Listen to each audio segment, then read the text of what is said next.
The sun had barely begun to stretch its golden fingers over Flaxborough when the town's annual flower show opened its gates, a perfect day, some might say. The soft chatter of market-goers, the scent of blooming marigolds, and the low hum of children's laughter filled the air. As far as anyone could tell, nothing out of the ordinary would unfold on this picturesque Saturday. In fact, it seemed an entirely unremarkable event, just another floral gathering where prize-winning dahlias would be fussed over and opinions on the best jams traded with the same polite nods and measured tones one might expect from a place where everyone knew everyone else's business, or so they thought. At least, that was until Sister Agnes, who hadn't spoken a word to anyone for nearly a decade, was found missing. It was Mrs. Mudge, the florist, with a reputation for being a sharp-eyed observer, who first noticed the absence. She had been arranging the petals of a particularly stubborn lily in the display, murmuring under her breath about its lack of symmetry, when she noticed the empty bench where Sister Agnes, the town's long-standing silent nun, had always sat. Sister Agnes, a tall, wiry woman with a habit of wearing deep brown woolen robes, would often arrive early and sit in the shade of the old oak tree by the garden, her eyes never leaving the intricate bouquets displayed in front of her. She never spoke. She never joined in the chatter of the show. But her presence was a fixture in the town, as constant as the seasons. Now the bench was bare, and a peculiar unease began to stir in Mrs. Mudge's mind. She hadn't seen Sister Agnes leave, she hadn't seen her walk away, and yet the absence seemed as glaring as a hole in a well-worn sweater. "Not again," muttered Mrs. Mudge, who had seen far too many things in this town to ignore a sense of something amiss. But before she could say any more, the conversation turned to another subject, and the moment was lost, as such moments often are. It wasn't until the town's gossip-mongers had their say that the story truly began to spread. "Have you heard?" said a voice from the back of the church hall, where a gathering of ladies were whispering over their cups of tea. "Sister Agnes hasn't been seen for hours, not a word from her all morning." "Quite unusual," said another, her voice thick with intrigue. "She always sits by the bench, doesn't she? I can't imagine where she's gone." The tone was one of worry, but in the way that only small-town folk can manage, where concern is carefully layered with judgment and suspicion. Rumours, like the morning mist, began to rise, and in a matter of hours the town had settled on a narrative. The sister had gone missing. She had disappeared. There was something wrong. It was, of course, to be expected that Inspector Purbright would soon make an appearance. As the town's quiet but competent chief constable, he had dealt with more peculiar cases than the average small town might have on its plate. He had learned the art of listening, observing, and above all, waiting. The town's many oddities, small disputes, strange incidents, the occasional burglary, always seemed to resolve themselves if left undisturbed. But this was different. A missing nun was not the usual sort of disturbance, and it seemed Purbright would have to see to it personally. The inspector, a man of methodical habits and a reputation for patient investigation, appeared at the show just as the rumours were reaching their peak. His presence was understated, as it often was. No one knew exactly when he arrived, but there he stood by the flower stalls, a thin man in a tweed jacket and neatly knotted tie, looking as though he were casually inspecting the displays of chrysanthemums. He appeared more like a quiet spectator than a figure of authority. "Afternoon, Mrs. Mudge," he said to the florist, who was still fidgeting with her lilies. She glanced at him as though his presence was a small but unavoidable interruption to the event. "Inspector," she said with a stiff nod, not quite meeting his gaze. You wouldn't happen to have heard, have you?" Purbright's brow furrowed slightly, a subtle acknowledgment of the tension in the air. "Heard what, Mrs. Mudge?" he asked, in his quiet, unhurried way. It was never a question that demanded an immediate answer. "Well, you know about Sister Agnes. She's gone missing." Mrs. Mudge lowered her voice. "Some of the girls are saying she's been taken, and I've noticed her bench is empty. That's the first sign, isn't it?" "Something isn't right, Inspector."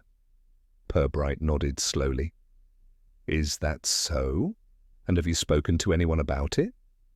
"Everyone's talking about it, Inspector," Mrs. Mudge replied, her voice carrying the slight quiver of someone who thought there might be more to the situation than they dared admit.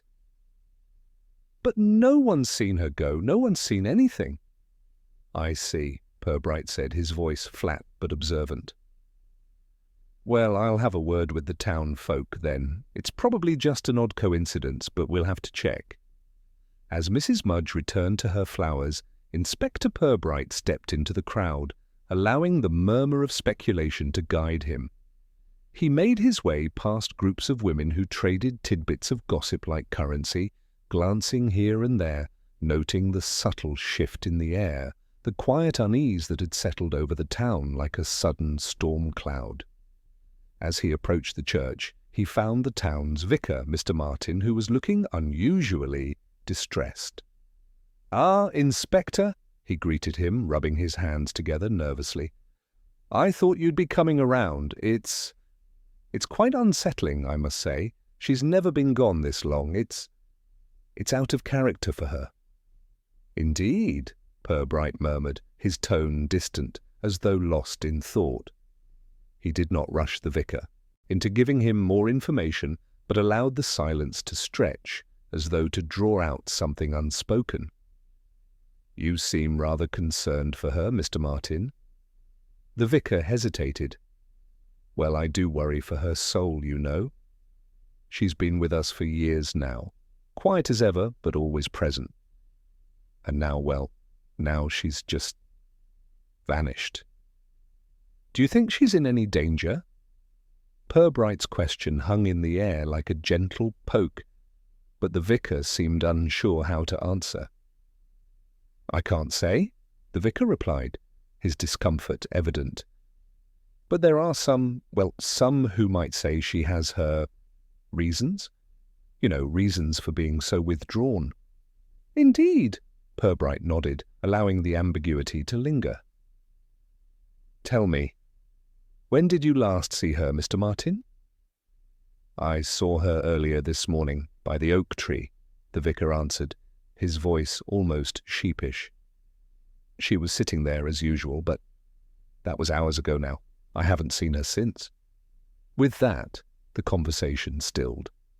Purbright knew enough to recognize the subtle undercurrent of unease in the vicar's words. Something was amiss, certainly. But what? That was still to be determined. Purbright nodded once more, as if to confirm his own thoughts. "I shall look into it. Thank you, Mr. Martin." As the vicar walked off, muttering to himself, Inspector Purbright remained where he stood, his gaze drifting across the bustling flower show. To anyone else, the town seemed perfectly ordinary, but to Purbright there was a tension hanging in the air, too quiet, too restrained, like a pressure waiting to be released. And so, with his hands clasped behind his back, he began to walk toward the old oak tree, his mind already working, taking in every detail, no matter how small. The investigation had begun. Inspector Purbright moved slowly across the flower show grounds, his steps measured, his gaze fixed firmly on the space ahead. The oak tree that stood near the center of the garden, its knotted branches arching wide, was where Sister Agnes had often sat. He reached it and paused, surveying the area with deliberate care. The grass was still damp from the morning dew, and the ground beneath the oak, though soft, seemed untouched. There were no signs of any struggle, no tracks in the grass, no disturbed earth, nothing that might suggest foul play. And yet the unease clung to the air like a persistent shadow. The bench where Sister Agnes had sat was empty, the wooden slats weathered and slightly uneven, but still sturdy. Nothing about the bench seemed out of place, and yet, in the quiet space around it, something felt askew. Purbright crouched down, his fingertips brushing the base of the bench. He noticed the faintest trace of dirt, like the imprint of a shoe that had been recently scraped off, but it was so subtle that it could have easily been overlooked. He stood again and cast his gaze to the far side of the garden, where the market stalls were busy with customers. A slight breeze rustled the leaves overhead, but there was no one nearby to watch, no one who might have seen the nun leave, or, for that matter, disappear. The absence of any witnesses only deepened the mystery. There was no sign of a struggle, no immediate clue as to what had happened to her. And that, for Purbright, was precisely the problem. When something goes missing so quietly, when no one notices, that's when the real investigation begins. He returned to the flower stalls, his pace steady and unhurried. The conversations around him continued, snippets of gossip drifting like a fog. People were still talking about Sister Agnes, of course. A few even whispered about possible foul play, although none of them seemed willing to commit to the idea. No, it was far easier to suggest that she had simply wandered off, perhaps lost her way in the unfamiliar bustle of the flower show. After all, Sister Agnes had always been a woman of strange habits, her silence and solitude a part of the town's fabric. Purbright, however, had already dismissed this notion. It wasn't the disappearance of a person that intrigued him, it was the disappearance of someone like Sister Agnes, who had been so steadfast in her routine. People like her didn't simply wander off, there was always something more beneath the surface. But what? That was the question. As he approached the vicar once more, he saw Mr. Martin standing alone, looking rather out of place. His hands were clasped in front of him, his eyes darting around nervously, as though he were waiting for someone or something. Purbright took a few steps closer, careful not to draw attention to his movements. "Mr. Martin," Purbright said, his voice soft but firm. The vicar looked up, startled, his expression immediately shifting from anxiety to something like guilt. "Ah, Inspector," he said, his tone a touch too quick. "I thought I might see you again." "Is everything in order, Mr. Martin?" Purbright asked, his words measured. "You seem preoccupied." The vicar hesitated before answering. "Well, yes, I suppose one could say that. It's just, the disappearance of Sister Agnes is rather unsettling, isn't it? She's always been so dependable, always so quiet. It's just not like her to disappear without a trace," Purbright finished for him. "Yes, exactly," Mr. Martin said, his eyes darting away. "And then there's the fact that, well, some of the townspeople are suggesting things that are unpleasant." Purbright nodded slowly, letting the silence stretch between them. "Unpleasant things? What sort of things?" Mr. Martin shifted uncomfortably, clearly reluctant to go further. "Well, there have always been whispers, Inspector, whispers about Sister Agnes's past. I mean, she's always been so silent, so solitary, hasn't she? And some people, well, they say it's because of things she did, things that happened before she came here." Purbright's interest piqued, but he didn't let it show. "What kind of things, Mr. Martin?" The vicar glanced around quickly as though checking to see if anyone was listening. "I can't say for certain," he whispered, his voice trembling slightly. "But there have been rumors about her past. Before she became a nun, I mean. People talk about some kind of scandal. I don't know the details, but it's been the talk of the town, on and off, for years now." Purbright allowed the moment to pass, not pressing the vicar further, but storing the information away. A scandal, perhaps? It was possible. People in small towns were often more inclined to dig into each other's pasts than they were to mind their own business. "I see," Purbright said softly. "Thank you, Mr. Martin. I'll keep that in mind." The vicar's relief was palpable, and he quickly turned away, eager to return to his duties. Purbright watched him go, noting the way the vicar's shoulders seemed to relax as he disappeared into the crowd. That was interesting, Purbright thought. The vicar had been nervous, but not because of Sister Agnes's disappearance. No, it was something else. A sense of unease, perhaps, or guilt. The inspector's thoughts were interrupted by the arrival of Constable Mallory, who approached with a polite nod. "Excuse me, sir," Mallory began. "I've spoken to a few of the townspeople. No one's seen anything unusual, but we've managed to find one person who claims they saw Sister Agnes talking to someone just before she disappeared." "Who?" Purbright asked, his curiosity piqued. "Mrs. Ellison," Mallory replied, naming the widow who ran the local bakery. "She said she saw Sister Agnes speaking with a man just outside the church, but she wasn't sure who he was. She didn't recognize him." "Interesting," Purbright mused. "Did Mrs. Ellison say what they talked about?" "She didn't hear the conversation," Mallory replied, "but she mentioned that Sister Agnes seemed agitated, and that's the strange part. She's never shown much emotion before. Not even when she was younger." Purbright considered this for a moment. A man? An agitated Sister Agnes. These were not the details he had expected.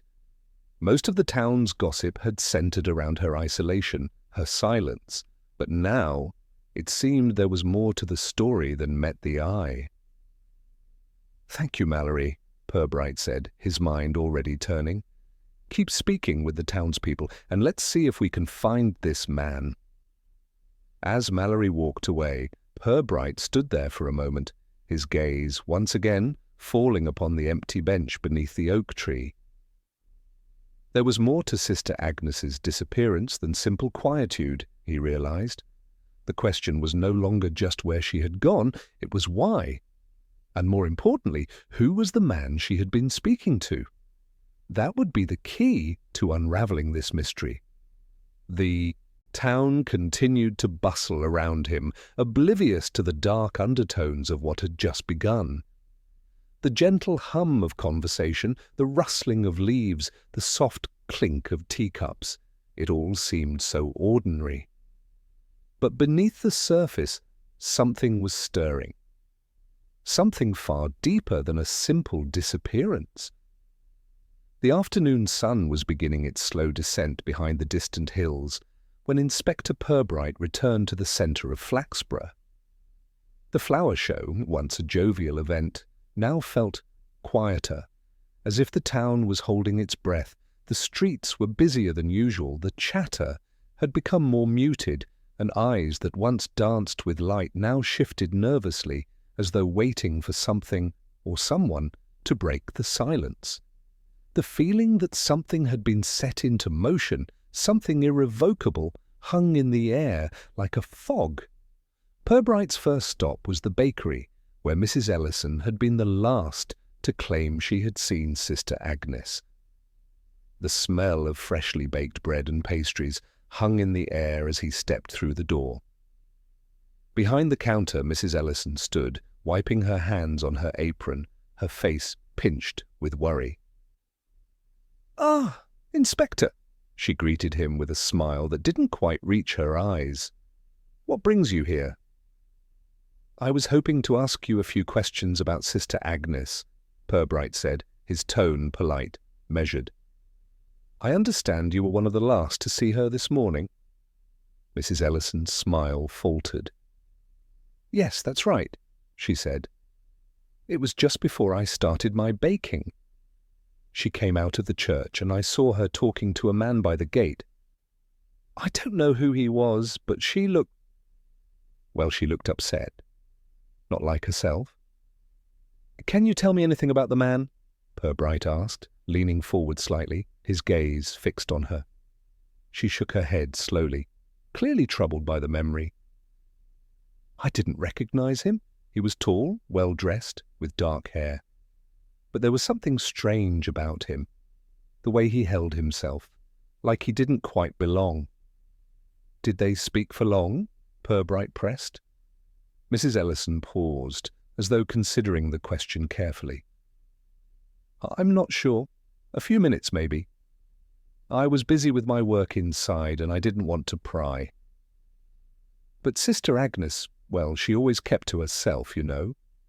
It's odd to see her talking to a man like that. Purbright nodded thoughtfully, absorbing the details. Thank you, Mrs. Ellison. You've been very helpful. Anything to help, Inspector? She said, her voice tinged with the nervousness that had only grown since the news of Sister Agnes's disappearance spread. Leaving the bakery, Purbright walked toward the church, his steps slow, his mind already running through the possibilities. A man, tall, dark-haired, and dressed in a manner that suggested he didn't quite fit in with Flaxborough's ordinary townsfolk. It was a curious description, and one that raised more questions than answers. Why had Sister Agnes been upset? Was she frightened of him, or had something else transpired during their brief conversation? The church was empty when Purbright arrived, the old wooden doors creaking as they opened. Inside, the cool, dim light cast long shadows across the pews, and the faint scent of incense lingered in the air. Purbright stood for a moment in the doorway, letting the silence settle around him before walking toward the vicar's study. He knew Mr. Martin would be here, likely lost in his thoughts about the ongoing mystery. As he approached, he saw the vicar at his desk, a collection of papers scattered in front of him, but his attention was elsewhere. He didn't even seem to notice Purbright's entrance until the inspector cleared his throat softly. "Mr. Martin," Purbright said, his voice breaking the stillness. The vicar looked up, startled. "Ah, Inspector, I didn't see you there. How can I help?"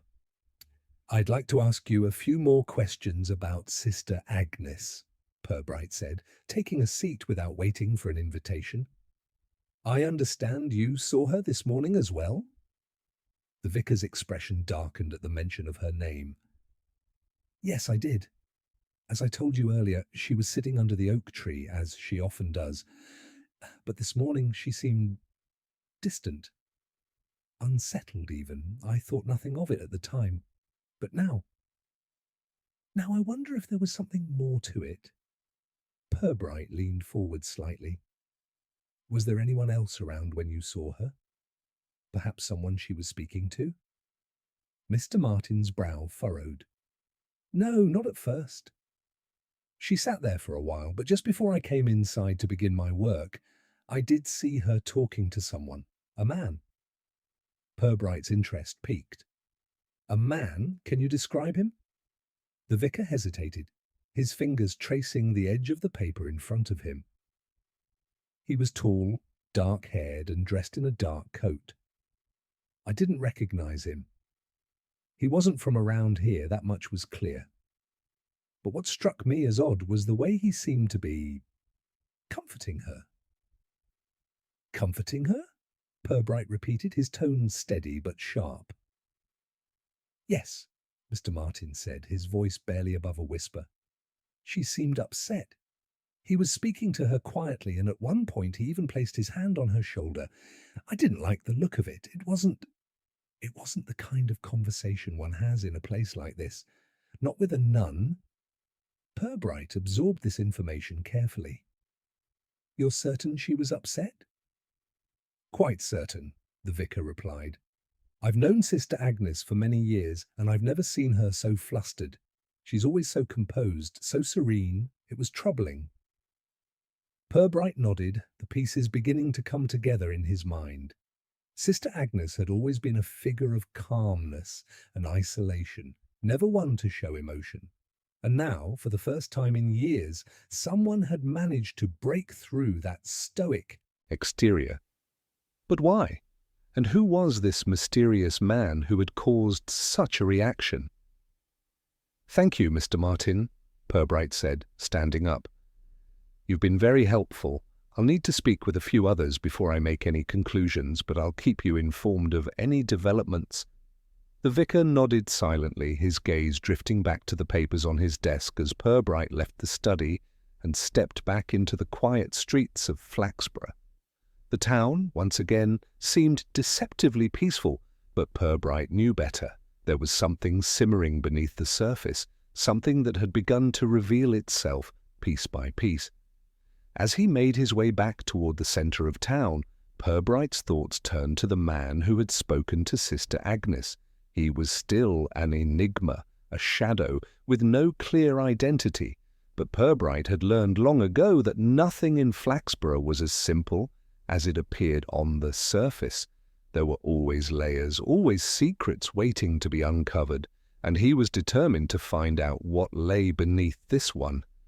The missing nun, the mysterious man, the vicar's troubling observations, all of it pointed toward a deeper mystery. And Purbright, ever patient and methodical, would follow it to its conclusion, no matter how winding the path might be.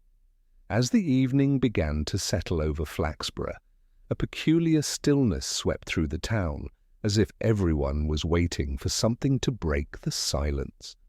The streets, which had once hummed with the energy of afternoon shoppers and gossipy chatter, now lay quiet, with only the occasional creak of a door or the distant call of a bird breaking the calm. It was in this quiet that Inspector Purbright found himself walking the winding path toward the local constabulary, his mind running over the fragments of information he had gathered so far. He had spoken to several townspeople, each offering a variation on the same story. Sister Agnes, the silent, solitary nun, who had been such a fixture of Flaxborough for years, had vanished. The threads of gossip were only loosely woven together, each person contributing their own interpretation of events. Yet it was the conversations with the vicar and Mrs. Ellison that had stirred something in Purbright's mind. The man she had spoken to, he was a key piece of the puzzle. But who was he? And why had Sister Agnes shown such unusual emotion in his presence? Purbright had not yet found any definitive answers, but he knew one thing for certain. The town's quiet facade was beginning to crack, and the missing nun was only the tip of the iceberg. Something more was at play here, something buried in the town's history, and it was this something that Purbright was determined to uncover. As he reached the constabulary, he was greeted by Constable Mallory, who looked up from a stack of paperwork with a slightly apologetic smile. "Afternoon, sir," Mallory said, standing up and dusting his hands off. "I've been checking through the beat records. There's not much to go on, but there is something that might be of interest." "Go on," Purbright said, leaning against the desk. His eyes narrowed slightly, a sign that he was already putting the pieces together in his mind. "We found a few mentions of Sister Agnes in the town's old records. Nothing particularly unusual, but there was one note that stood out." Mallory flipped open a folder and slid it across the desk. Purbright glanced at it, his fingers brushing the edges of the paper. "It's a letter from the early days when Sister Agnes first came to Flaxborough," Mallory continued. "She arrived here about 15 years ago, after a rather tumultuous period in her life. Apparently, she was not always a nun. Before taking her vows, she was involved in a scandal back in London. It seems she ran into some trouble, got herself mixed up in some unsavory affairs, but then she came here and, well, she became the quiet figure we all know her to be." Purbright raised an eyebrow, his mind ticking over the new information. "What sort of trouble?" Mallory shifted uncomfortably, his fingers skimming the letter. "Nothing specific, just vague mentions of disgrace and public attention. There's a lot of speculation, but nothing concrete. I think people were trying to protect her reputation. You know how things are in a small town." Purbright nodded slowly, a faint sense of recognition creeping into his thoughts. A scandal. That would certainly explain the silence, the withdrawal from society. But if she had truly been running from her past, why had she stayed here for so long, only to vanish in the midst of a seemingly ordinary day? Something didn't sit right. He stood up, straightening his jacket. Keep looking into those records, Mallory, and see if you can find anyone who might have known her before she came here. Someone who might have known the full story. Mallory nodded, already flipping through the pages in front of him. Right away, sir. As Purbright left the constabulary, the weight of the day's revelations pressed down on him. Sister Agnes had a past filled with shadows and secrecy. But why had she stayed hidden for so long? And why, after so many years of silence, had she suddenly disappeared? The sun had now dipped below the horizon, casting the town in an orange glow. The streets were empty, save for the occasional car passing by, its headlights illuminating the cobblestones for a brief moment before disappearing into the night. Purbright walked slowly, his hands clasped behind his back, his mind still piecing together the fragments. He made his way back toward the church, hoping that a visit to the oak tree might provide some further insight. As he approached, he noticed a figure standing by the gate, a man, tall and well-dressed, the same description Mrs. Ellison had given. He was staring out across the churchyard, his hands in his pockets, his posture rigid and unmoving. It was only when he turned slightly, as though sensing Purbright's approach, that the inspector saw his face clearly for the first time. The man had sharp features, dark eyes that seemed to pierce through the dusk, and a look of quiet intensity that made Purbright pause. He didn't look like a local, nor did he seem to belong in the calm, small-town atmosphere of Flaxborough. There was an air of something unsettled about him, something that didn't quite fit. Purbright took a step closer, his voice cutting through the silence. "Evening." The man turned slowly, his eyes flicking over Purbright before settling into a neutral expression. "Good evening, Inspector," he said in a smooth, well-spoken voice. "I didn't expect to run into you here." Purbright raised an eyebrow, his gaze sharp. "I could say the same for you, Mr. Carson," the man replied, his smile faint but courteous. "John Carson." "I'm curious, Mr. Carson," Purbright said, his voice measured. "You're not from around here, are you?" Carson hesitated just for a moment before answering. "No, I'm not. I'm just passing through. I was visiting an old friend." Purbright studied him carefully, noting the slight tension in his posture. "And who would that be, if you don't mind me asking?" Carson's eyes flickered for a moment, a hint of discomfort crossing his face before he regained his composure. "It's not important," he said smoothly, taking a step back. "I was just leaving." Purbright watched him for a moment, his instincts kicking in. There was something about Carson, something about the way he spoke, the way he tried to distance himself from the conversation, that raised the hairs on the back of Purbright's neck. This man knew more than he was letting on. "I'll be around," Purbright said calmly. "And I'd recommend you don't leave town just yet, Mr. Carson. There's still much to learn about your old friend." Without waiting for a response, Purbright turned and walked away, his mind already racing. This was no coincidence. The man who had spoken to Sister Agnes was more involved in her disappearance than he was willing to admit. And Purbright was certain that if he followed Carson's trail, the answers he sought would soon become clearer. The night was still, but in the quiet of the town, the inspector could feel the subtle shifting of the pieces, all moving toward a conclusion he was only just beginning to understand. And the deeper he dug, the more certain he became. This mystery was far from over. The following day broke with an uncharacteristic chill in the air, a cool breeze sweeping through Flaxborough's narrow streets. Despite the crisp morning, there was a sense of urgency that seemed to hang over the town like a gathering storm. People still whispered about Sister Agnes's disappearance, but the focus had shifted somewhat. With each passing hour, more eyes turned toward the man, John Carson, who had been seen speaking with her shortly before her vanishing. The inspector knew that he needed to act quickly. The web of suspicion was beginning to tighten, and Carson was at the centre of it. Purbright made his way to the constabulary, where Mallory was already sorting through additional records and notes. The constable looked up as Purbright entered, his face a picture of quiet determination.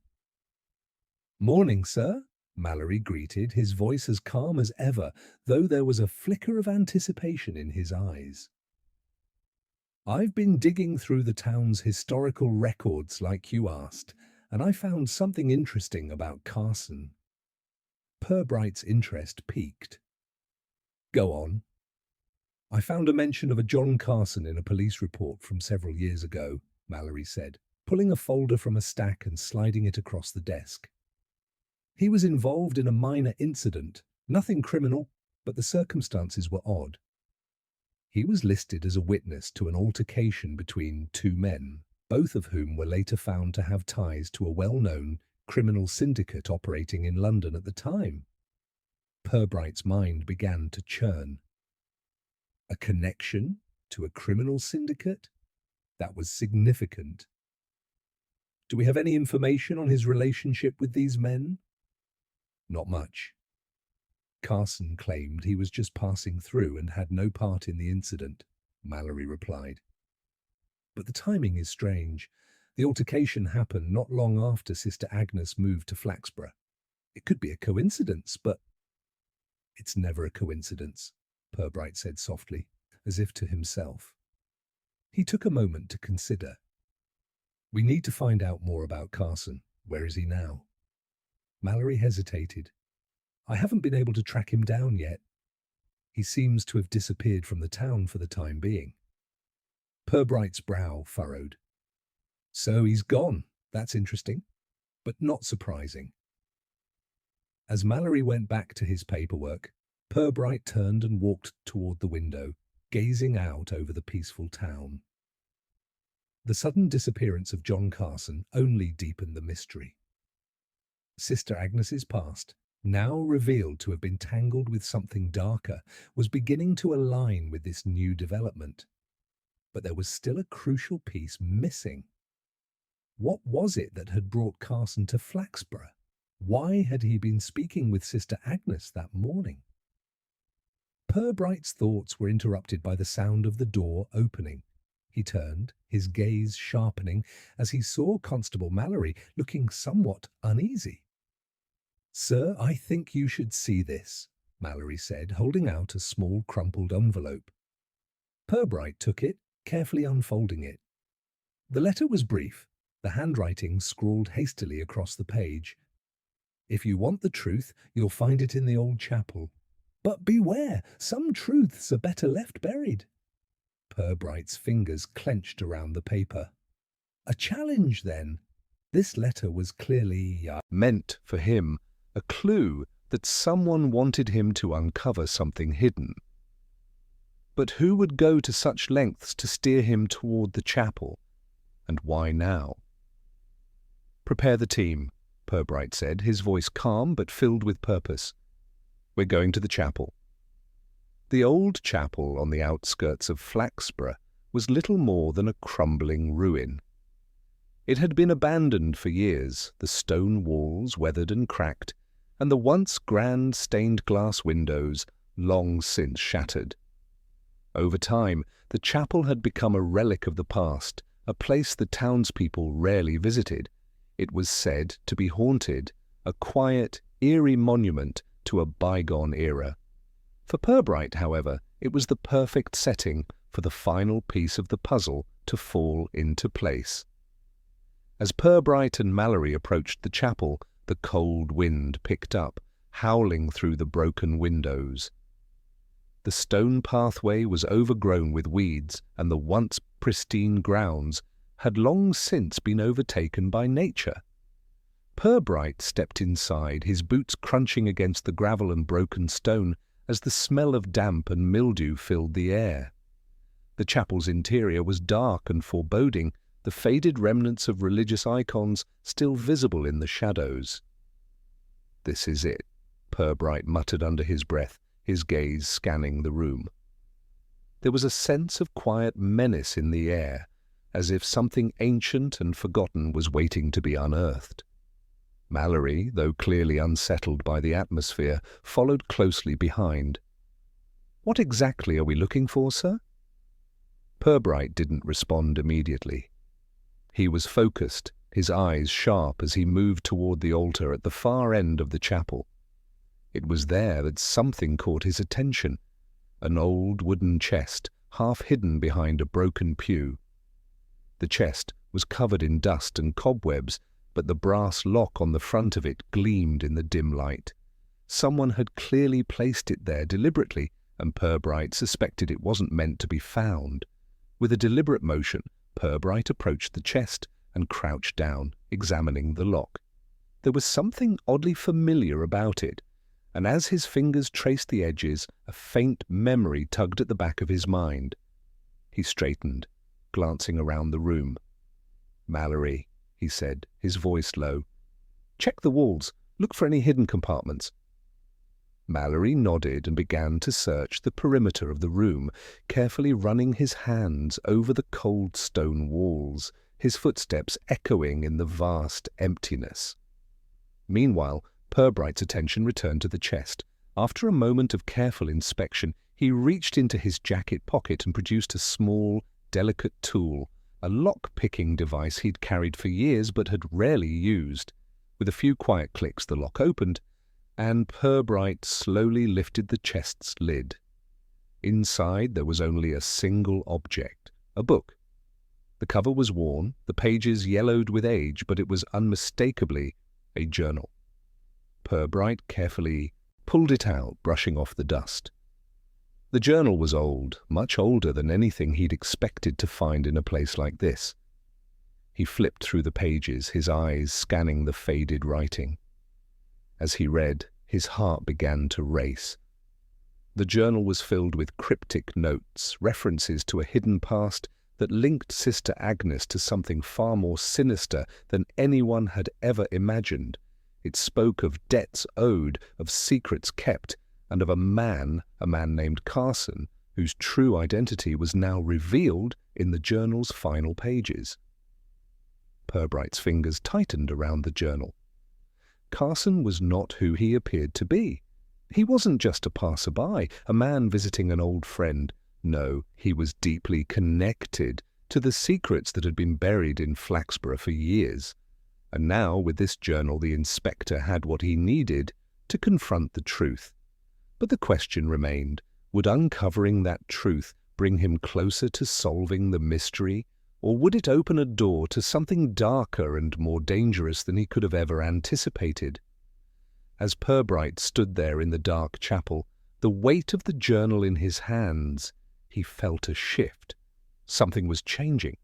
The pieces were falling into place, and the town's secrets, long hidden in the shadows, were starting to come into the light. The heavy, musty air of the chapel seemed to close in around Purbright as he stood holding the journal, its worn pages now a tangible connection to the darker threads of the town's hidden history. The weight of the secrets it held was almost unbearable, yet the truth it promised was what Purbright had been searching for all along. But even as the revelations swirled in his mind, he knew the danger of acting too quickly. The answers were within reach, but they could lead to more questions, and with each step forward, the path grew murkier. Mallory had returned to his side, looking at the journal in Purbright's hands with curiosity and apprehension. "What is it, sir?" he asked, his voice low, almost reverent. Purbright didn't immediately respond, his eyes still scanning the pages, the written words forming a pattern that was beginning to reveal something far more complex than he had anticipated. The journal spoke of Sister Agnes's arrival in Flaxborough, how she had come to escape the clutches of a life she had once been entangled in, a life far removed from the quiet serenity she had cultivated in the town. The entries were cryptic, but it was clear that her past had been tied to the criminal underworld in London, and somehow Carson had been a part of it.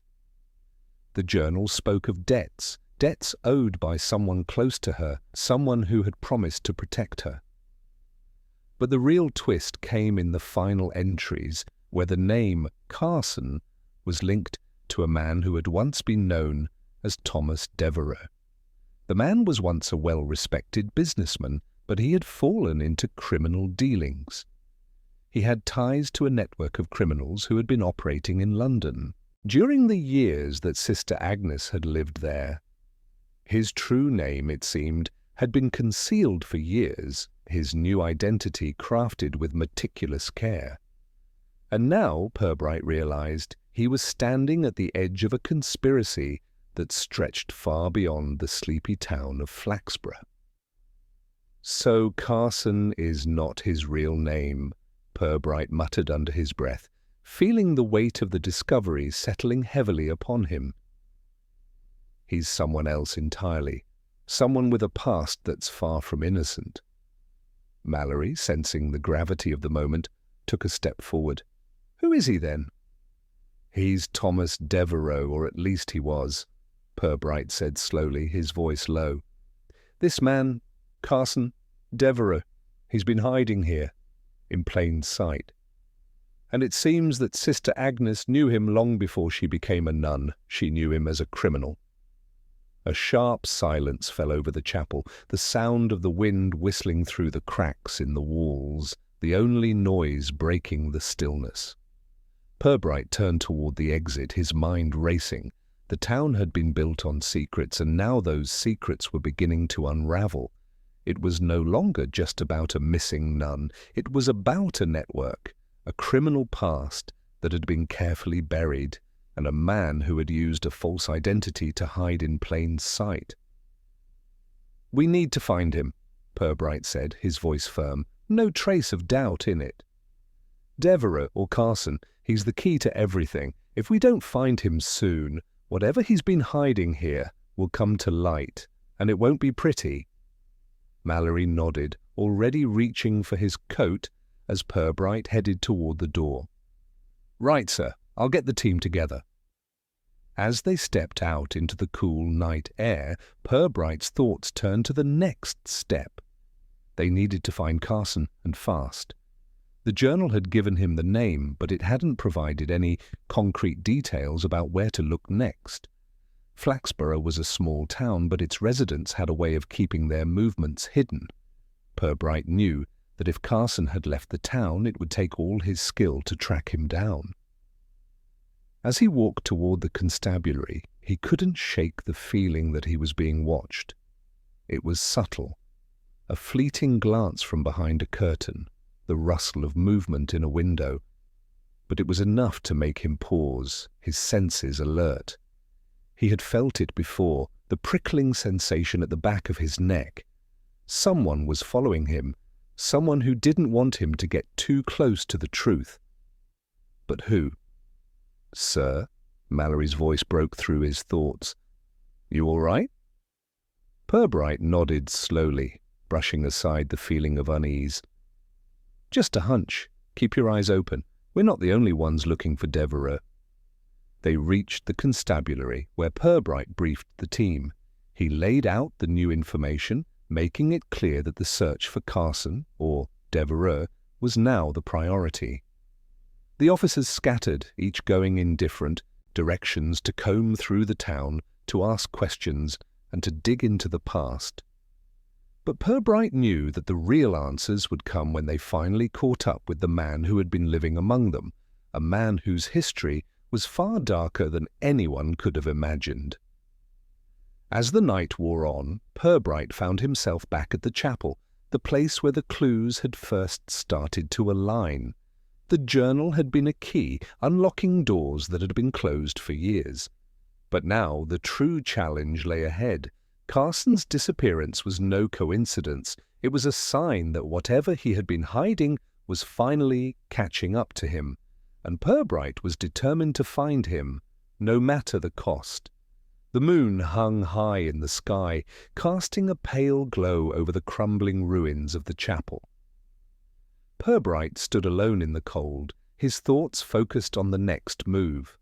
The town was filled with whispers, but he knew that the truth wasn't in the rumors. It was hidden in the shadows, waiting to be uncovered. And soon, very soon, he would have the answers he sought. The early morning light barely touched the edges of Flaxborough as Purbright stood in the constabulary, his eyes scanning the reports that Mallory had gathered through the night. The officers had returned with little to show for their efforts. It seemed as though Carson, or Devereux, had vanished without a trace.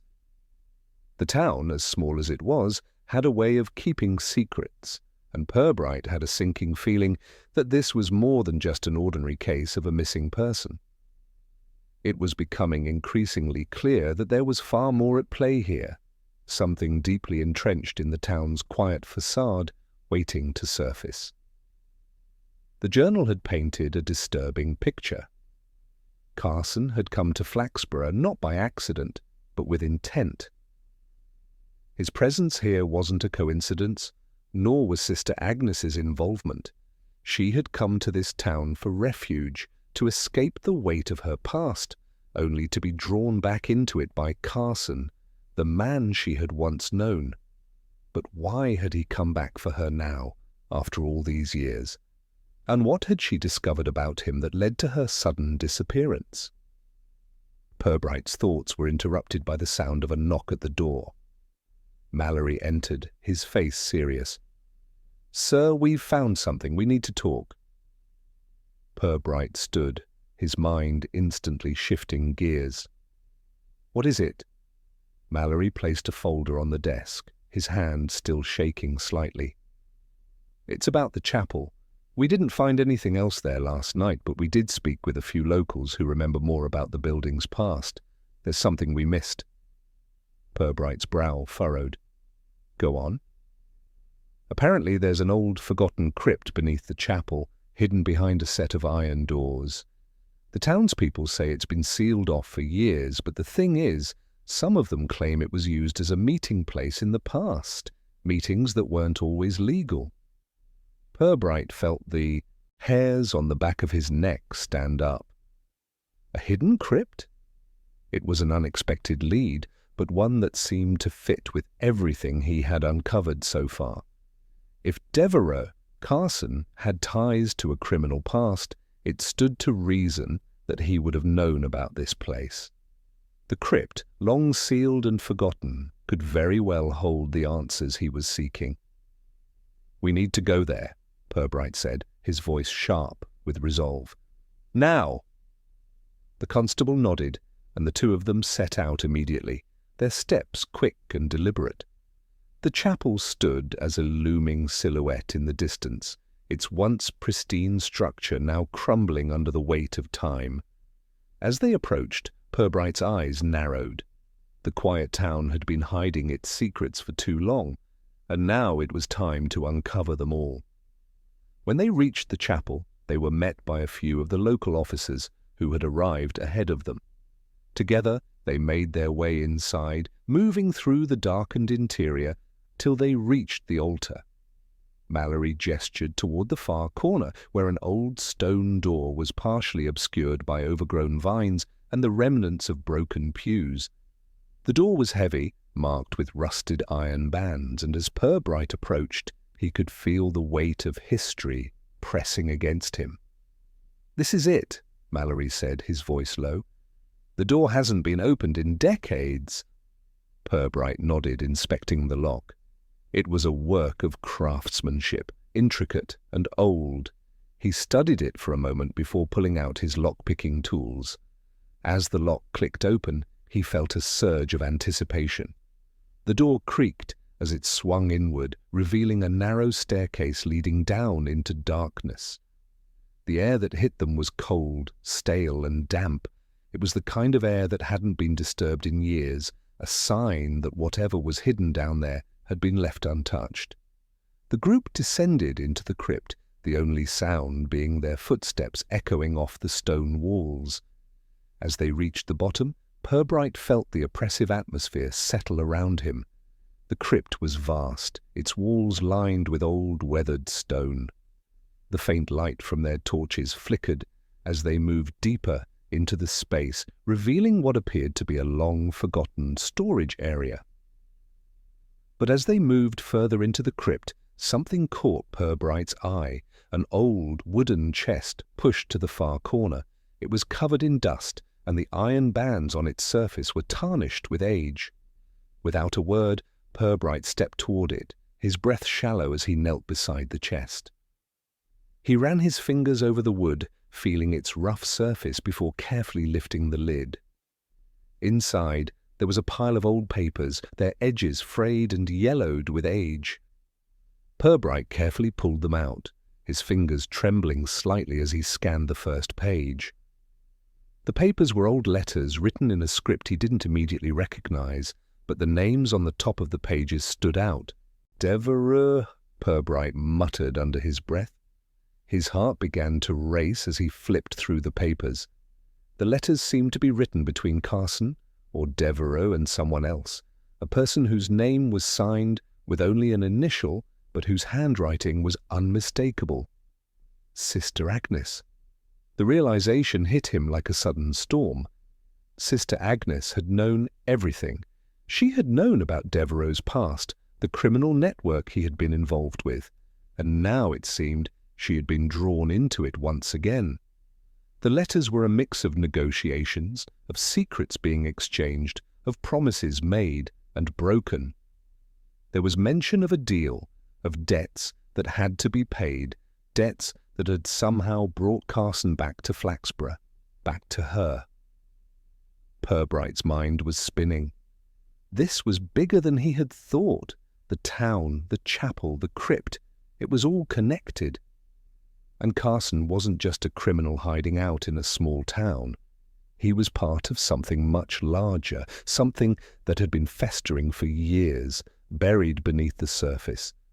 As Purbright scanned the final letter, he stopped on a sentence that sent a chill through him. It was a threat, one that had been made just a few weeks ago, before Sister Agnes's disappearance. If you ever speak of this, I will make sure your past becomes your future. Purbright stood up, his fingers clutching the letters tightly. He had found what he needed, more than he had hoped for, but the danger was far from over. Carson, Devereux, whatever name he used, was close. And he knew that Purbright was closing in on him. It was only a matter of time before the past would come crashing down on them all. "Sir," Mallory said, breaking into his thoughts, "there's something else. You need to see this." Purbright turned to see Mallory holding up a small piece of paper, its edges torn. It was another note, hastily written, as though someone had left it in a rush. "The truth is buried, but it won't stay buried forever. Look to the north by the old mill." Purbright's heart skipped a beat. The old mill. It was another part of the town's history, a place that had been abandoned years ago. And now, it seemed, it was the next piece of the puzzle. "We're not done yet," Purbright said, his voice low but firm.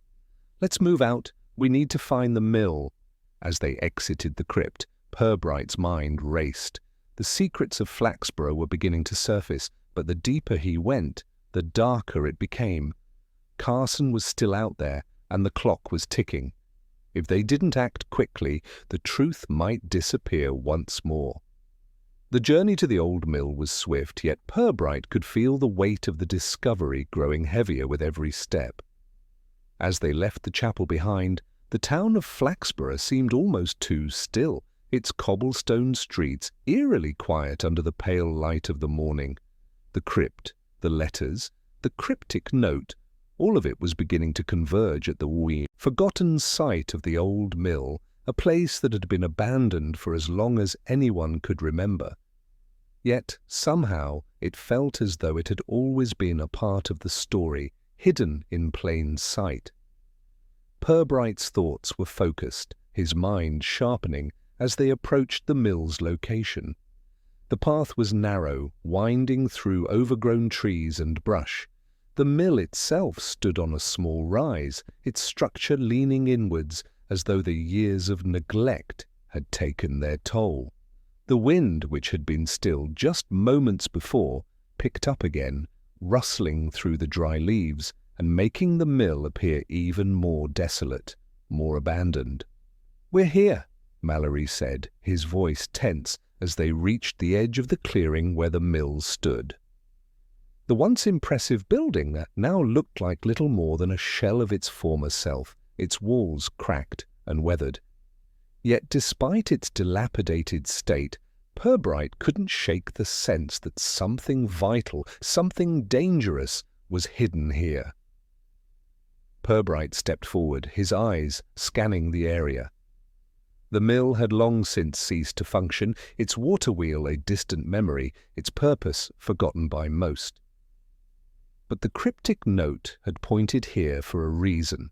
The truth, it seemed, was buried in the ruins. The officers behind him fanned out, searching for anything out of place, but Purbright's gaze was fixed on a particular part of the mill, the back entrance, half hidden by ivy and the overgrowth. It had the look of a place that had been sealed off, abandoned, but with the unmistakable suggestion that someone had recently passed through. "We need to check inside," Purbright said, his voice firm. There was no hesitation in his words. The mill, the crypt, the town, all of it was leading him to this very moment. He moved toward the entrance, pushing aside the thick ivy that had grown over the door.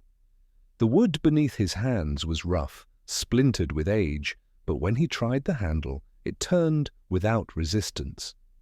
The door creaked open slowly, as though reluctant to reveal what was behind it.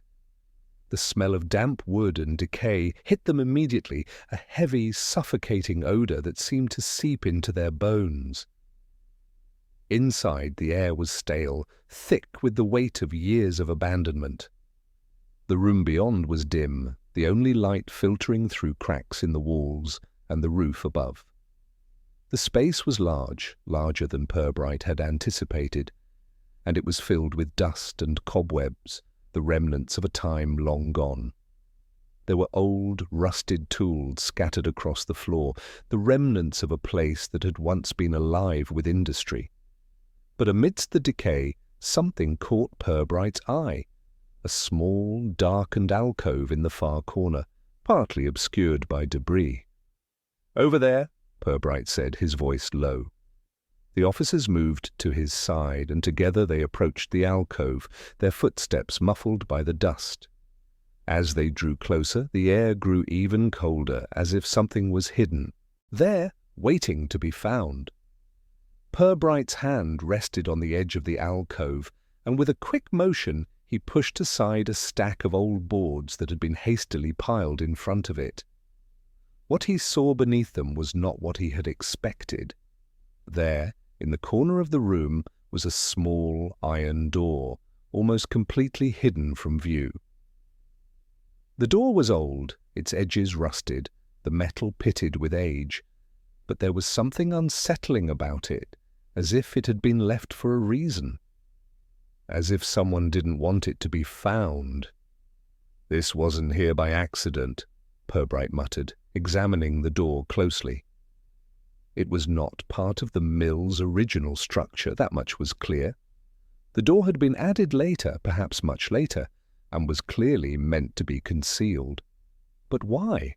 And more importantly, what was behind it? "We'll need to open it," Mallory said, his voice a mix of caution and curiosity. Purbright didn't hesitate. With a firm grip, he grasped the handle and turned. The door opened with a groan, revealing a narrow staircase leading down into the depths below. The air was colder still, the scent of mildew and earth stronger now, and as Purbright peered into the darkness, he felt a shiver run down his spine. There was something down there, something that had been waiting for him. "Stay close," Purbright instructed, his voice steady despite the unease creeping up his neck. "This might be it." The staircase was steep and treacherous, the steps uneven and covered in dirt. As they descended, the air grew colder, the silence more oppressive. The darkness was so thick that it felt as though it could swallow them whole. The only sounds were the soft shuffle of their feet and the distant creaking of the mill above them, as though the whole structure were holding its breath. At the bottom of the stairs they found themselves in a small, narrow room. The walls were made of stone, their surface damp and slick with the remnants of moisture. In the centre of the room stood an old wooden table, its surface covered with papers that looked remarkably similar to the ones Purbright had found in the crypt. As he stepped forward, his eyes scanned the room. There was something about the way the papers were scattered, something deliberate, almost like a trail, leading him to the answers he sought. Purbright reached for one of the papers, his fingers trembling slightly as he picked it up. The ink was fresh, but the handwriting was the same, Devereux's handwriting. The words were a jumble at first glance, but as Purbright studied them, a pattern began to emerge. The letters described a series of transactions, payments made under false names, promises to keep quiet, and in the margins of the pages, small notes, warnings, threats, and desperate pleas for protection. One page stood out above the rest.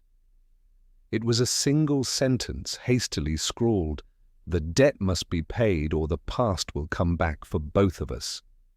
Purbright's breath caught in his throat. The past, the debt, it was all tied together, Sister Agnes Devereux, and the secret that had been buried in Flaxborough for so long. They had been playing a dangerous game, one that had finally come to its inevitable end. "There's more to this than we thought," Purbright said, his voice barely a whisper, as the pieces of the puzzle started to fit together. The truth was closer than ever, but it was more complicated and dangerous than he could have imagined. As Mallory glanced at him, the urgency of the moment seemed to settle in. "What do we do next, sir?" Purbright looked around the room, his mind racing with possibilities. "We follow the trail. Devereux, Carson, he's the key. And now we know exactly how deep this goes, but we need to move quickly. The past is catching up to him, and if we don't act soon, it will catch up to all of us." With that, Purbright turned toward the stairs, his resolve hardening. The truth was no longer just a matter of uncovering a missing person.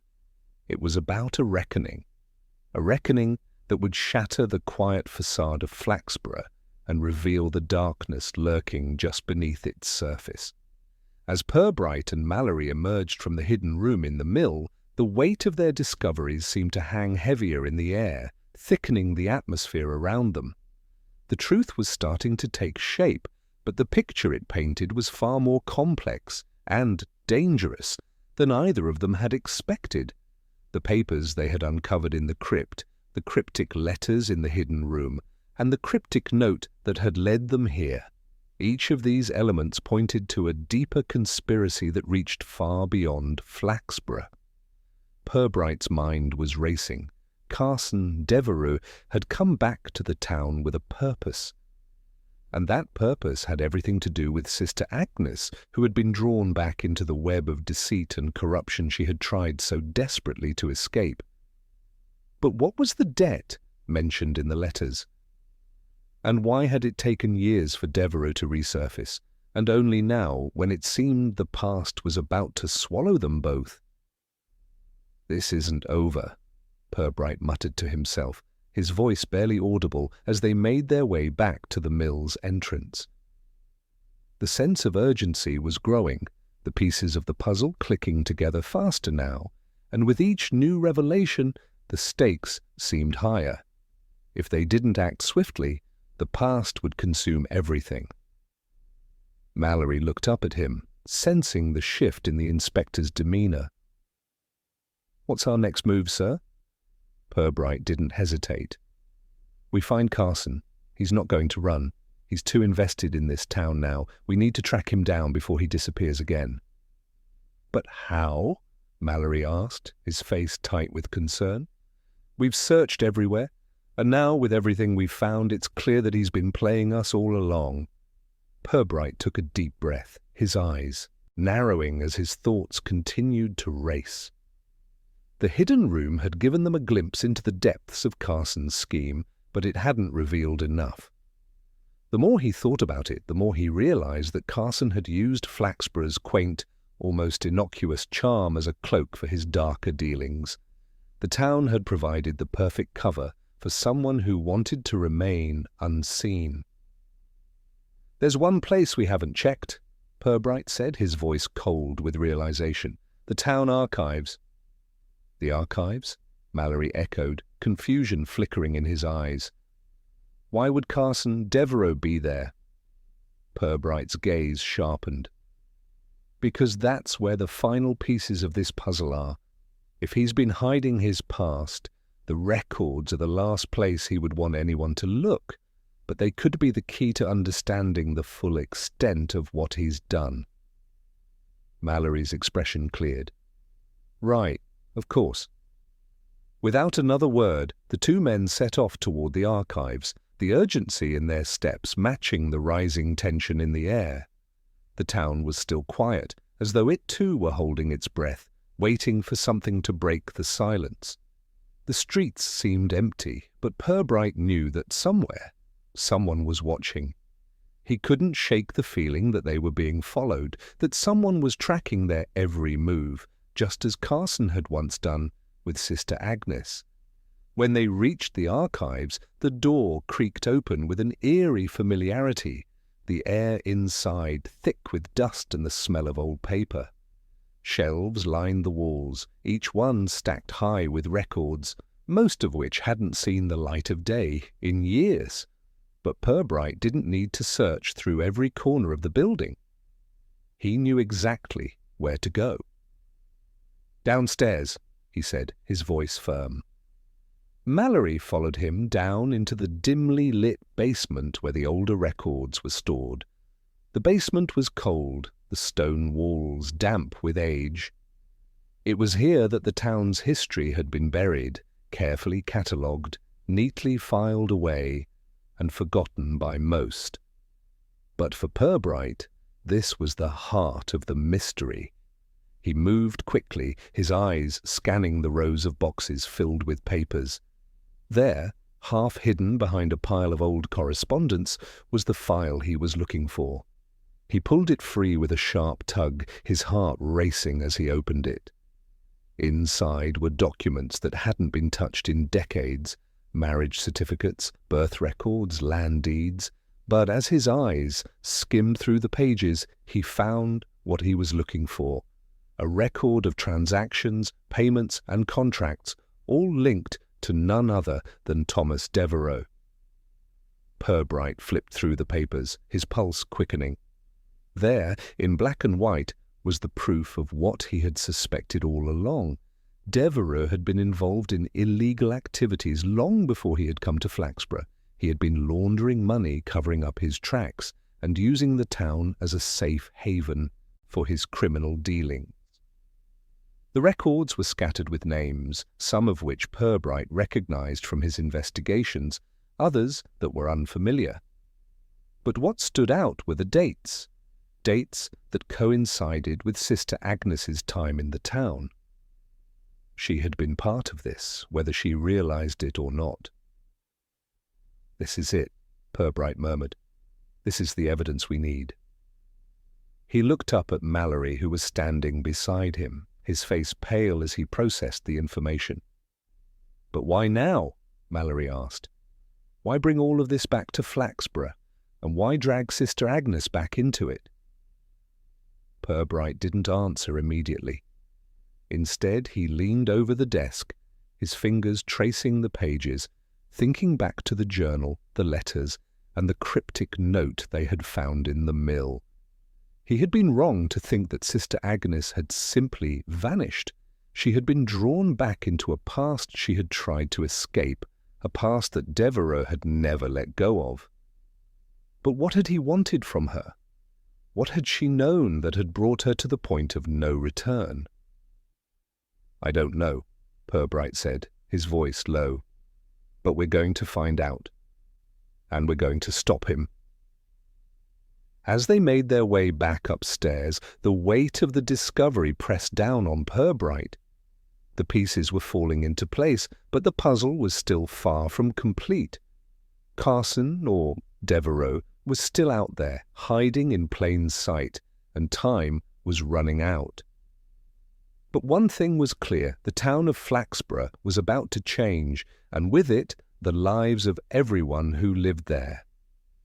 Purbright's thoughts were interrupted as the door to the archives creaked open behind them.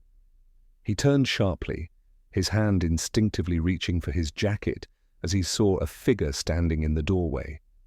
A man, tall, with dark eyes and a familiar air of control. "Looking for something, Inspector?" Carson's voice was smooth, almost mocking, and Purbright's blood ran cold. This was it. The moment he had been waiting for. But now the real question was, would the truth set them free, or would it bury them all in the rubble of Flaxborough's past? Purbright's hand froze on the doorframe as the figure stepped into the dimly lit room. Carson. No, not Carson, Devereux. The man who had been hiding in plain sight, orchestrating a web of lies and deceit that had tangled Flaxborough in its grip. The air around them thickened, the silence in the room palpable, as if the very walls were holding their breath. Devereux's eyes met Purbright's, his expression unreadable, his stance confident and composed, as though he had been expecting this moment for far longer than Purbright had. He took a slow step forward, his gaze flickering to the file on the desk, then back to the inspector. There was no sense of surprise, no panic, only a quiet acknowledgement that the game was up. "I've been waiting for this," Devereux said, his voice smooth, almost soothing in its calmness. "You're not the first to come looking for answers, and you certainly won't be the last." Purbright's pulse quickened, but his voice remained steady. "What have you done, Devereux? How far does this go?" Devereux's lips curled into a faint, almost pitying smile. "You still don't understand, do you, Inspector? It was never just about money or crime or hiding. This town, this place, it's a sanctuary for people like me, people who need to disappear, and for people like Sister Agnes, who ran from a past she couldn't outrun." Purbright felt a chill as the words sank in. "You're saying you've been here all this time, controlling everything?" Devereux took another step forward, his eyes narrowing slightly. "Control is a strong word. I prefer to think of it as guidance. I gave her the chance to disappear, to live a life away from the mess she had created, and for that she owed me. We all have debts, Inspector, whether we acknowledge them or not." Purbright clenched his fists at his sides, the weight of the truth beginning to settle in. Sister Agnes hadn't just disappeared, she had been dragged back into a world she had escaped. And now Devereux was standing before him, not as a fugitive, but as the mastermind behind it all. The quiet facade of Flaxborough, the town where everything had seemed so ordinary, was nothing more than a facade. And Devereux had built it. "What do you want, Devereux?" Purbright asked, his voice low. "What's your endgame?" Devereux's smile widened, his eyes gleaming with something Purbright couldn't quite place. "Endgame? There is no endgame, Inspector. Not for me. This is just another chapter in a story that's been unfolding for much longer than you think. But for you..." He leaned in slightly, his voice dropping. "You're in the middle of it now, and that's not a place you want to be." Purbright took a step back, his mind racing. He knew there was more, there had to be. Devereux's words were cryptic, deliberately so, but the puzzle pieces were falling into place. Sister Agnes had become a pawn in a much larger scheme, one that had been orchestrated by Devereux, who had carefully manoeuvred his way into the fabric of Flaxborough's history. But what was the ultimate goal? What was he really after? Before Purbright could ask another question, Mallory's voice cut through the tension. "Sir!" he called from the doorway, his face pale with urgency. "We got company!" Purbright's eyes flickered to Mallory, who looked as if he had just seen a ghost. Behind him stood two officers, their faces etched with the same fear. The silence in the room grew heavier as Mallory stepped forward, his gaze flicking to Devereux and then to Purbright. "What's going on, Mallory?" Purbright asked, his voice tight with both concern and curiosity. "We've got someone else here," Mallory said, his words laced with disbelief. "Someone who says they've been following Devereux for years, and they're not alone." Purbright's heart skipped a beat. "Who is it?" Mallory hesitated. "It's Sister Agnes." The name hit Purbright like a thunderclap. He spun around, his mind struggling to process what he had just heard. Sister Agnes? But she had disappeared. She had been gone for days, and now she was here, standing in the doorway, her figure almost ghostly in the dim light. She was pale, her eyes wide, with a mixture of fear and resignation. Her once steady posture was now broken, as though the weight of years of secrets had finally taken its toll. She stepped into the room slowly, her gaze flicking from Purbright to Devereux, and then back again. For a moment the room was silent, charged with an electric tension. "Sister Agnes," Purbright said softly, his voice full of questions. "You've been gone. We've been looking for you. What's happening?" She didn't answer immediately. Instead, she took a deep breath, her shoulders rising and falling in a steady rhythm. "I'm sorry," she said, her voice trembling. "I never meant for any of this to happen. I tried to leave. I tried to get away from it all." Devereux's voice interrupted, smooth and controlled. "It doesn't matter, Agnes. You can't escape the past. None of us can." Sister Agnes flinched at his words, but said nothing more. She looked at Purbright, her eyes filled with unshed tears. "I didn't come back willingly, Inspector," she whispered. "Devereux. He's been holding something over me, something I couldn't escape." Purbright stepped forward, his heart heavy with understanding. "What is it, sister? What's he been holding over you?" She hesitated, her hands shaking. "My brother. He's in danger. Devereux. He's been using him to control me. That's why I disappeared. I had to protect him. I had to protect everyone." Purbright's mind raced as the pieces of the puzzle began to snap into place. Sister Agnes's disappearance, Devereux's control over the town, the web of lies and debts. It was all about leverage, a debt that had never been fully repaid.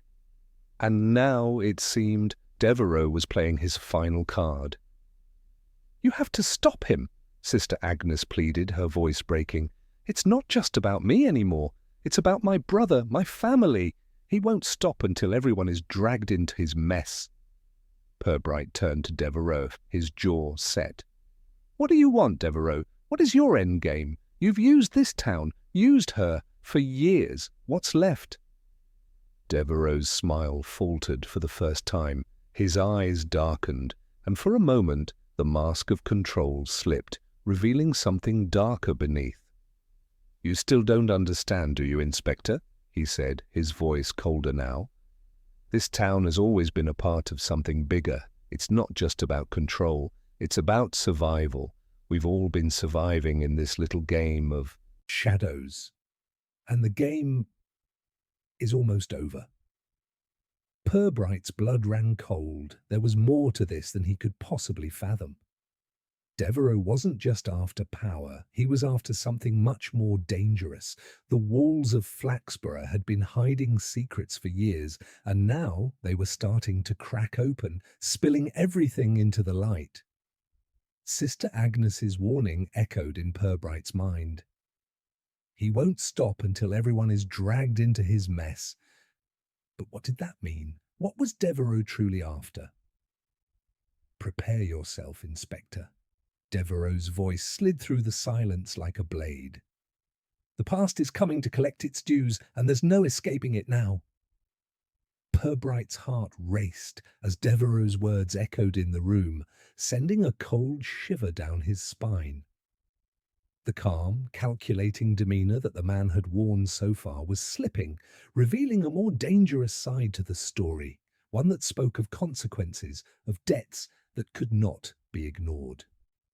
I still don't understand, Purbright said, his voice steady but edged with tension. What are you really after, Devereux? What's your game?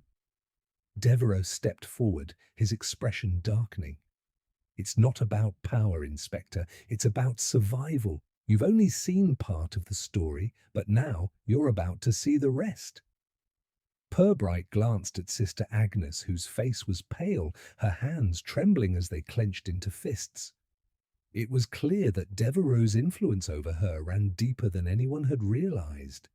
He wasn't just a criminal hiding in plain sight. He was the architect of something far more insidious, and the town was at the heart of it. But what could that something be, and why was it so crucial that it remained hidden? Sister Agnes took a deep breath, her voice barely above a whisper. There's a reason I stayed hidden all these years, Inspector. There's a reason I never spoke. Devereux is part of a larger network, one that controls everything. The town, the money, the people. It's bigger than you can imagine. Purbright's thoughts began to race. A network, a criminal syndicate that stretched its fingers deep into Flaxborough's seemingly innocuous life. But the pieces weren't quite fitting yet. What was the true connection? What was Devereux's role in all of this? And how did it tie back to Sister Agnes?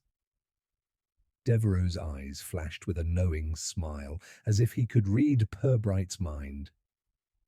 She's right, you know. The debt you speak of? It's not just about me. It's about a group of us, people who've been hidden in the shadows of this town. A quiet empire built on secrets, lies, and yes, survival.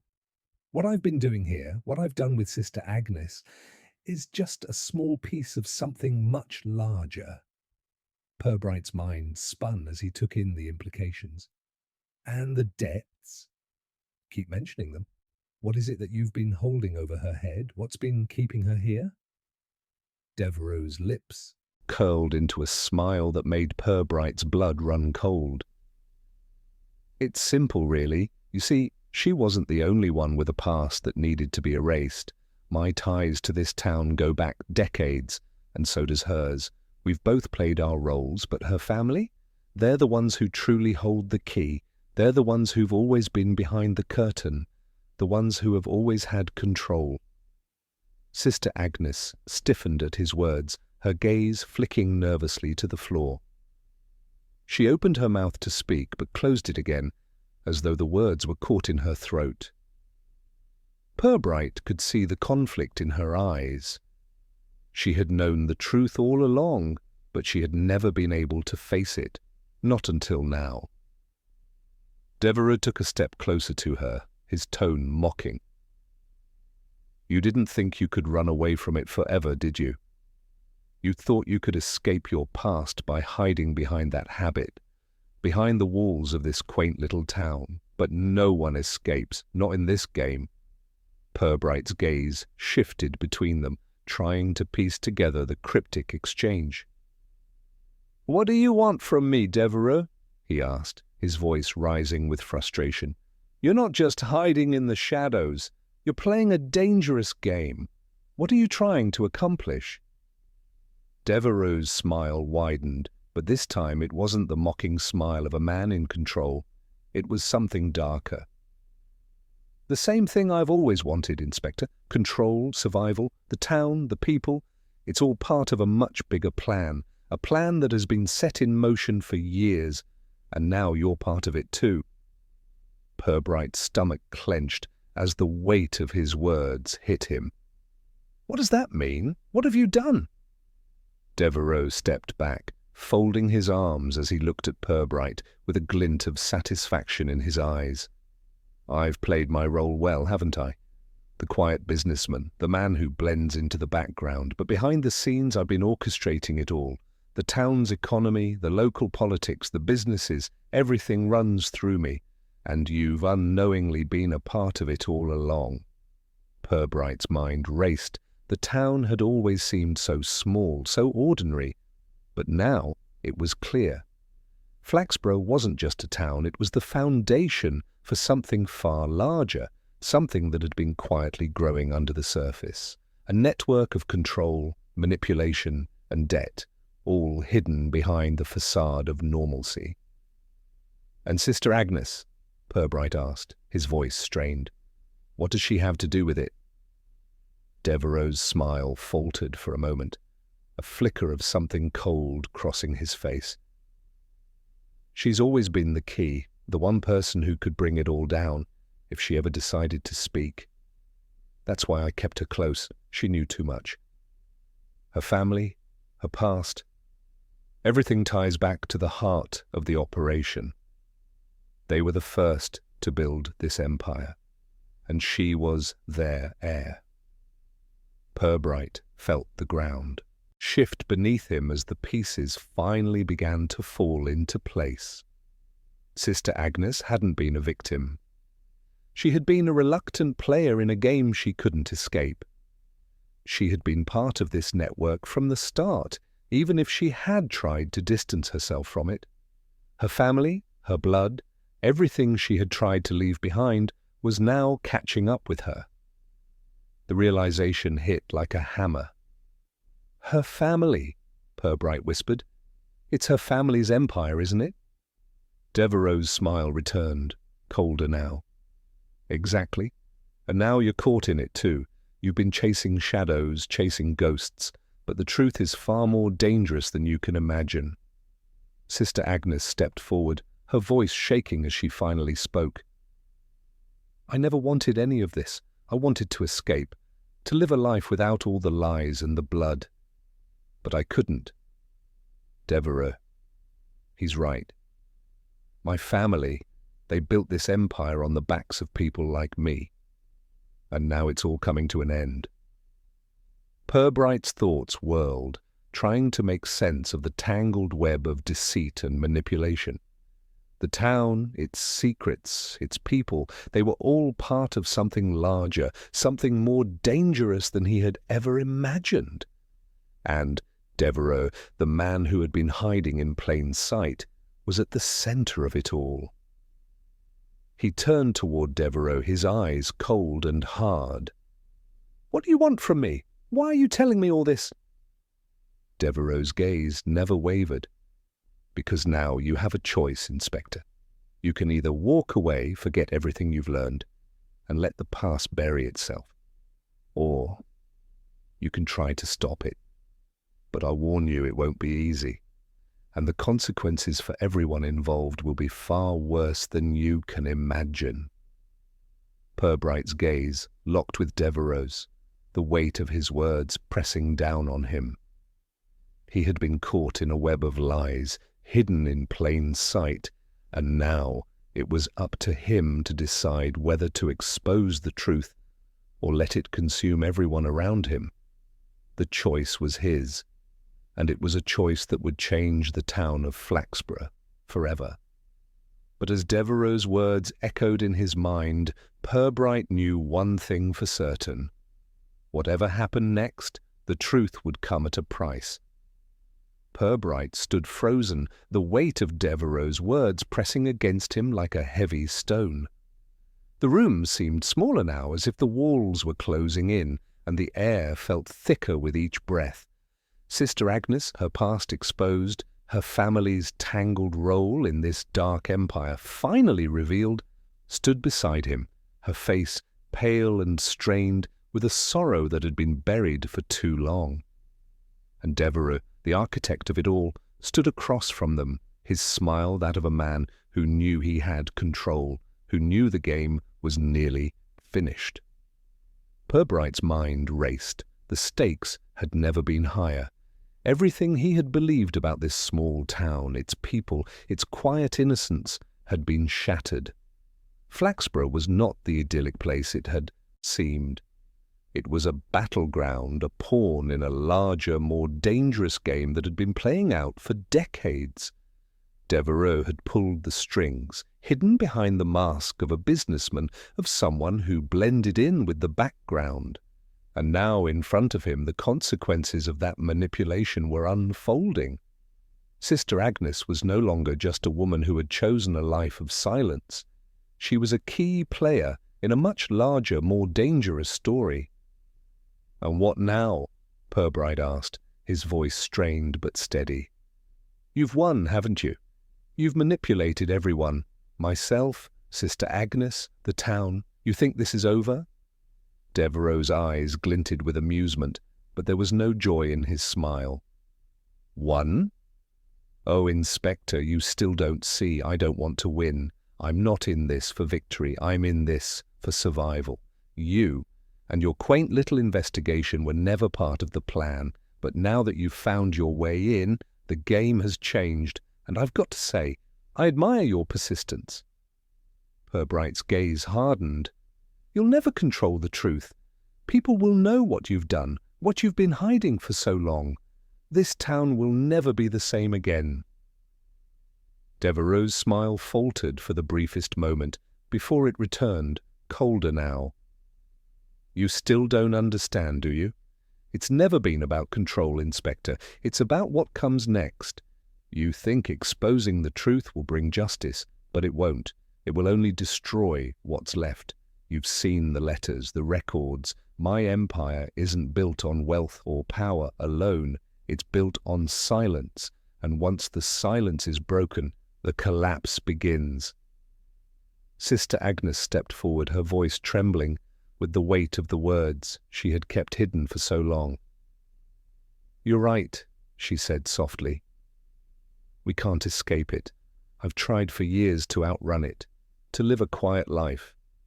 But the past, it never lets you go. It's like a shadow that follows you wherever you go." Purbright turned to her, his expression softening with understanding. "You don't have to do this anymore, Sister Agnes. We can stop him. We can expose everything." But Sister Agnes shook her head, her gaze distant. "No, you can't. Devereux, he's too powerful. You don't understand the web he's woven. It's not just here in Flaxborough. It's everywhere. He's been operating for years, pulling the strings from the shadows. You think this is just about one town, about one man? It's much bigger than that." Purbright felt a knot form in his stomach. He had known that Devereux's operations were more far-reaching than he had first realized, but hearing it from Sister Agnes, hearing the resignation in her voice, brought the reality of the situation into sharper focus. Devereux wasn't just a criminal mastermind hiding behind the veil of a small-town businessman. He was part of something much larger, something that had tentacles stretching far beyond Flaxborough's borders. Devereux's voice broke through his thoughts, smooth and deliberate. "Sister Agnes has always understood. She had the chance to break free, but like all of us, she's bound by the past. The things we've done, the debts we've paid, they don't just vanish, and now neither do you, Inspector." Purbright's mind was still reeling, but he knew he couldn't afford to hesitate any longer. The clock was ticking, and Devereux's confidence was a weapon in itself. "You can't keep hiding, Devereux," Purbright said, his voice rising with conviction. "The truth will come out, and when it does, your empire will come crashing down." Devereux chuckled softly, a sound that sent a cold shiver through the room. "You really think so, Inspector? You've seen the records, you've pieced together the story, but you're still blind to the bigger picture. The truth is always more complicated than it seems. You'll expose me, yes, but you'll expose her too, your precious sister Agnes. And once you do, Flaxborough will never be the same again." Purbright glanced at Sister Agnes, her face a mixture of fear and guilt, and then back at Devereux. "I don't care about your threats. You've already lost. The truth will come out no matter the cost." Devereux's eyes narrowed, the faintest flicker of anger crossing his face. "You really think you can stand against everything I've built? This isn't just about one town, Inspector. It's about power, about control. It's bigger than you think." Purbright felt a surge of determination. "I'll bring it all down, no matter how long it takes." For a long moment, neither of them spoke. The weight of the decision that had to be made hung in the air, heavy and suffocating. Sister Agnes remained silent, her hands clasped tightly in front of her, her gaze on the floor. Devereux seemed to be weighing his options, his eyes flicking between Purbright and Sister Agnes, his mind clearly working through the next move in this high-stakes game. Finally, Devereux sighed, a low, almost resigned sound. "Very well, Inspector. You want the truth? You'll get it. But don't say I didn't warn you." Purbright took a step forward, his heart pounding with the weight of the moment. "This ends now." The tension in the room was unbearable, the silence thick with the unspoken consequences of the decision Purbright had just made. Whatever happened next would change everything, the town, the people, and the very fabric of the empire that Devereux had built. But for Purbright, there was no turning back. The truth had to come out. The only question was how much damage it would do before the light of day finally broke through the darkness.